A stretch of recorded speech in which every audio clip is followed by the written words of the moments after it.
Bismillahirrahmanirrahim. Assalamualaikum warahmatullahi ta'ala wabarakatuh.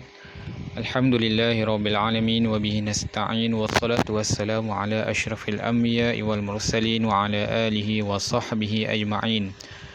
Assalamualaikum murid-murid, apa khabar? InsyaAllah semoga kita semua berada di dalam rahmatnya dan sentiasa sihat selalu. Baik, InsyaAllah hari ini Ustaz nak sambung pelajaran kita iaitu Sirah tahun 2. Sirah tahun 2. Okey, baik.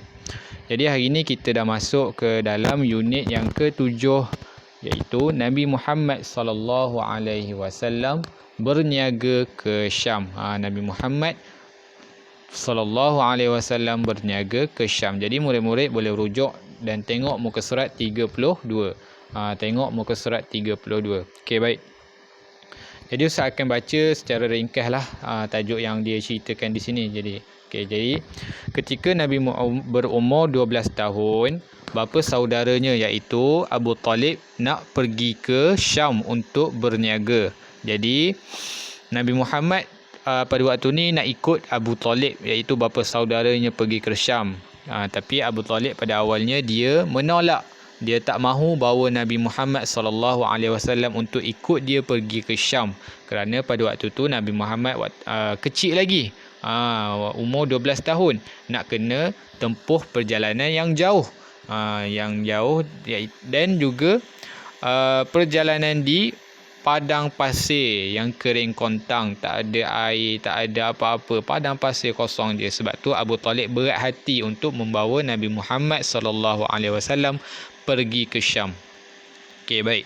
Jadi akhirnya setelah dipujuk oleh Nabi Muhammad, bapa saudaranya Abu Talib pun bawalah juga Nabi Muhammad untuk ikut serta ke negeri Syam. Okey. Jadi ketika sampai di Syam, masyarakat Arab di negeri Syam telah maklum, dah tahu tentang perutusan seorang Nabi dari kalangan bangsa Arab. Jadi pada waktu tu dah tersebar di Syam tentang akan datang seorang Nabi, akan muncul seorang Nabi dari bangsa Arab pada waktu tu. Jadi orang Syam dah tahu tentang berita tu. Lepas tu kemudian mereka pun iaitu Abu Talib dan Nabi Muhammad telah berjumpa dengan seorang pendeta. Pendeta yang bernama Buhairah. Pendeta ni beragama Nasrani. Dia telah berjumpa dengan Abu Talib dan Nabi Muhammad, dan pendeta ni telah menasihatkan kepada Abu Talib untuk membawa Nabi Muhammad pulang segera ke Mekah kerana takut Nabi Muhammad akan diapa-apakan. Bimbang tentang keselamatan Nabi Muhammad, takut berlaku apa-apa. Kan? Sebab Buhairah ni dia dah tahu dah. Dia dah nampak dah Nabi Muhammad ni ada tanda-tanda seorang Nabi, ada tanda-tanda seorang Rasul. Jadi dia minta kepada Abu Talib untuk cepat-cepat bawa Nabi pulang ke Mekah. Takut ada orang lain juga yang jahat yang tahu yang Nabi ni akan menjadi seorang Rasul pada besar nanti. Okey, baik.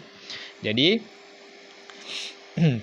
pada waktu tu perniagaan mereka mendapat keuntungan yang besar. Alhamdulillah. Okey. Jadi pada waktu tu ketika usia Nabi Muhammad sallallahu alaihi wasallam dah sampai 25 tahun. Jadi pada waktu umur Nabi 25 tahun, baginda sekali lagi bermusafir ke negeri Syam. Nabi Muhammad sekali lagi pergi ke negeri Syam bersama dengan Maisarah. Maisarah ni seorang lelaki. Maisarah yang di sini seorang lelaki. Walaupun nama dia Maisarah nampak macam perempuan, tapi dia adalah seorang lelaki. Bersama Maisarah kerana menjalankan urusan perniagaan Khadijah. Jadi Khadijah ni dia telah memilih Nabi Muhammad sallallahu alaihi wasallam untuk menjalankan perniagaan dia ke negeri Syam. Jadi Khadijah telah mengamanahkan, telah memberi Nabi Muhammad kuasa untuk membawa barang-barang perniagaan Siti Khadijah untuk dijual, untuk didagangkan di negeri Syam pada waktu tu.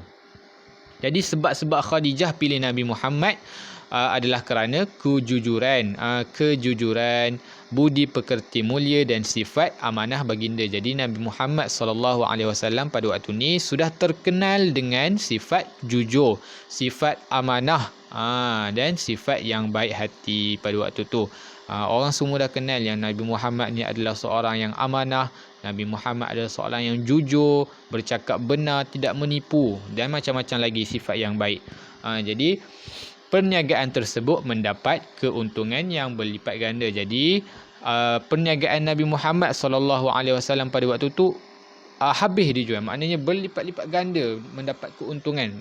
Jadi apabila Rasulullah SAW pulang ke Mekah, Khadijah mendapati perniagaan yang dilakukan oleh baginda mendapat keuntungan yang besar. Jadi Khadijah apabila mendapat tahu yang perniagaan dia yang telah dibuat oleh Nabi Muhammad mendapat keuntungan yang besar, lalu Khadijah tertarik dengan baginda dan ingin berkahwin dengan baginda. Jadi selepas pada peristiwa tu, Khadijah terus tertarik dengan Nabi kita Muhammad sallallahu alaihi wasallam, dan baginda iaitu Khadijah ingin berkahwin dengan Nabi Muhammad sallallahu alaihi wasallam. Jadi untuk pengetahuan semua, Khadijah adalah isteri Nabi Muhammad sallallahu alaihi wasallam yang pertama. Isteri Nabi yang pertama. Jadi Khadijah ni dia adalah seorang janda yang kaya dan wanita bangsawan Quraisy. Khadijah ni pernah berkahwin dulu tetapi sudah bercerai. Dan beliau adalah wanita bangsawan yang kaya, bangsawan Quraisy yang kaya, cantik dan dihormati. Itu adalah sifat Khadijah. Jadi alhamdulillah, setakat itu saja pelajaran kita pada hari ini. InsyaAllah kita jumpa lagi pada minggu akan datang. Assalamualaikum warahmatullahi wabarakatuh.